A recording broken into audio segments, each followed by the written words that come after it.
is just, the attitude on the sidelines has been very consistent. It's been a confident attitude. Nobody's ever hit the panic button. It's just always been, all right, it's time for us to go out and do our job right now.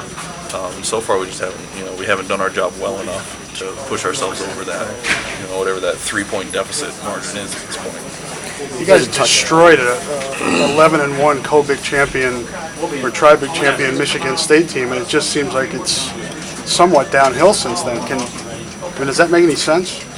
No, it really doesn't. And even that game, we made a lot of mistakes. We didn't play, extraordinarily well. In that game we made the big plays that needed to be made, and since then we haven't been making enough big plays. And the critical errors that we've had have just come at the worst possible times in the worst possible scenarios. So for us right now, we have to be able to eliminate those critical mistakes and come to an understanding that if we want to be a championship level team again, it's going to come back to the things that Iowa's always been good at: the fundamentals, the basics of the game, playing smart football, and not committing penalties, not turning the ball over, and playing excellent special teams. You guys have talked about moving on, physically getting better through bowl prep, but mentally, where's this team at right now? It's we might be a little shell-shocked, but I don't think any of us is ready to throw in the towel yet. None of us is ready to panic. We understand that we do have one game left.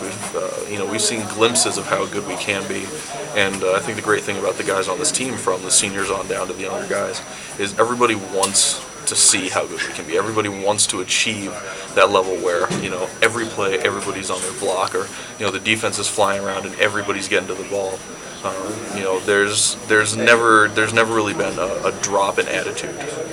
That improvement-driven attitude has been there throughout the entire season. Is this a team that's kind of waiting for the other shoe to drop half the game, in the fourth quarter? It seems like it, and with the Coker fumble, that was a shoe today, and every game you've had something like that. Every loss you've had something like that. Yeah, and that's just kind of been the story of the season, is just inopportune things happening at inopportune times.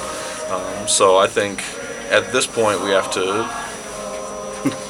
You're going to join in that one. I don't even know what they're singing. Is that like a Minnesota song? It's probably the honor song or something. Oh, okay. It sounds like it's getting closer, so I might have to run in a minute.